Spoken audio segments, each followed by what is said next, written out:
¿Cuál es la mayor burbuja que hay en el mercado mundial y cómo protegerte? Vamos a hablar de todo ello.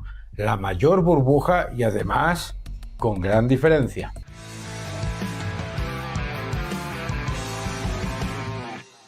Hola a todos. Cuando se habla de burbujas, muy pocas veces se habla de la mayor burbuja que hay en el mercado. ¿Sabéis cuál es? La mayor burbuja que hay en el mercado global no es ni la bolsa, ni el oro, ni el Bitcoin, ni ninguno de los activos que te repiten una y otra vez. ¿Por qué? Es muy sencillo. Una burbuja, para que sea realmente eso, una burbuja, tiene que tener las siguientes características. Primero, estar generada por un gigantesco nivel de endeudamiento que sea imposible o casi imposible de repagar. Segundo, y muy importante, que cuando explota genere efectos colaterales negativos no solamente para los tenedores de ese activo, sino también, por supuesto, para toda la ciudadanía que sufre del efecto posterior. Recordarás, por ejemplo, cómo la burbuja inmobiliaria genera a la vez un enorme aumento del paro, un enorme aumento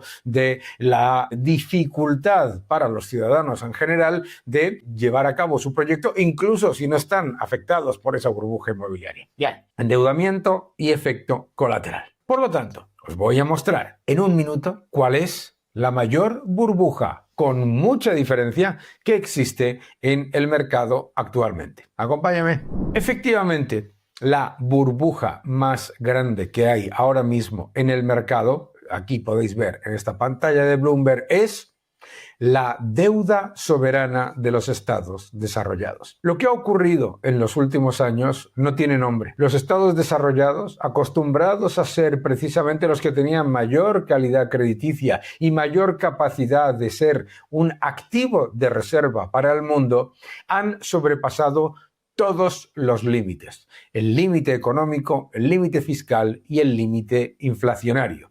El límite económico es cuando lanzas muchos más programas gubernamentales con muchos nombres muy espectaculares. Oh, Dios mío, Build Back Better, Inflation Reduction Act, el Plan de Crecimiento y Empleo, fondos Next Generation, etc. Y no solamente generas muchísima más deuda, sino que además el crecimiento es muchísimo más pobre y además empeora el crecimiento de la productividad. Clave. Además, ese enorme aumento de la deuda de los estados lo que lleva es a un efecto de desplazamiento del crédito a las familias y a las empresas, generando todavía mayor empeoramiento económico a medio plazo. Ese es el límite económico. ¿Cuál es el límite fiscal? El límite fiscal es que, hombre, te dicen, si se van a subir los impuestos, se suben los impuestos, empeora la situación económica, empeora el crecimiento, empeora la inversión y encima, por supuesto, como siguen gastando muchísimo más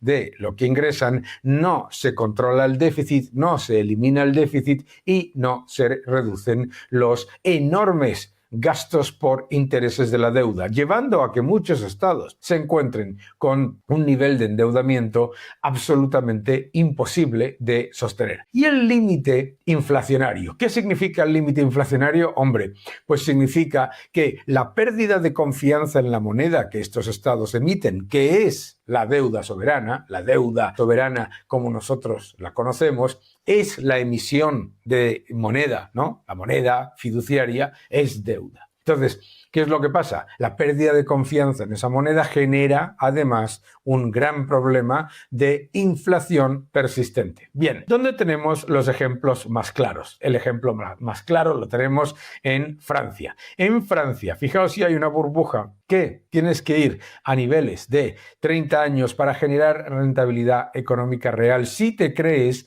que el gobierno de Francia te va a pagar. Y lo más importante, empeoramiento de la solvencia y empeoramiento de las condiciones generales.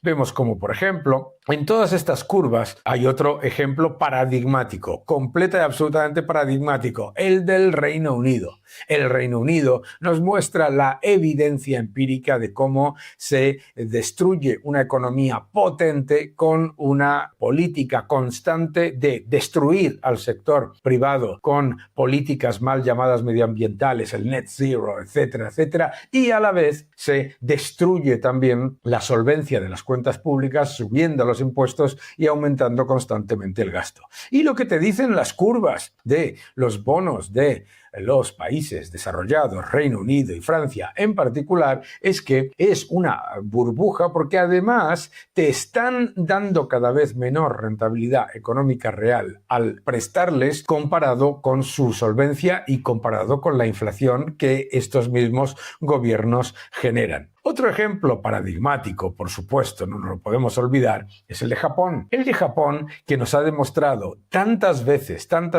que la falacia de que se puede aumentar constantemente la deuda, se puede aumentar constantemente el gasto público y no va a pasar nada, no solamente es una falacia, sino que además empeora la posibilidad de la economía de crecer. Claro, cuando además estos gobiernos, controlando el Banco Central y llevando a cabo políticas de represión financiera, tanto desde el punto de vista del Banco Central como de represión fiscal desde el punto de vista de los estados, lo que hacen es poner todavía mayor presión sobre los contribuyentes y a la vez mayor presión sobre los ahorradores que históricamente compraban bonos del Estado, pues ¿qué es lo que ocurre? Que donde realmente tienes un riesgo de burbuja es precisamente en unos estados a los que les estás prestando a cambio de que te devuelvan una rentabilidad no solamente bajísima, sino completamente insuficiente comparada con su solvencia y además comparada con la evidencia de la inflación que están creando. ¿A qué te has quedado alucinado? Te has quedado alucinado. ¿La burbuja es la deuda soberana? Pues sí. Efectivamente, lo que te está demostrando todo este proceso tan absolutamente brutal es lo siguiente. Por un lado, los estados están disparando el gasto público, están disparando los impuestos y con ello perjudican a la economía, perjudican lo que es el tejido productivo y a la vez están asfixiando a los contribuyentes, porque los contribuyentes, según los burócratas, siempre tienen margen. Por el otro lado, te están llevando a cabo una política de represión fiscal vía impuestos y represión financiera vía tipos de interés muy bajos para financiarse baratos a pesar de que su solvencia empeora. Y además, como cada vez se endeudan más, ¿qué es lo que están haciendo? Están constantemente desplazando crédito fuera del sector privado y productivo. Con lo cual, lo que llevan con esas políticas mal llamadas sociales es a estancamiento secular, empeoramiento de la productividad, con ello empeoramiento de los salarios reales de los ciudadanos, con ello empeoramiento de la capacidad de consumo y de la capacidad de inversión a través de la represión fiscal y con ello presentarse constantemente los estados como solución a los problemas que ellos crean. Estancamiento secular, vamos a hacer un programa de inversión pública. ¿Un programa de inversión pública con qué? Con más emisión monetaria, con más emisión de moneda y por lo tanto llevándose productividad del futuro.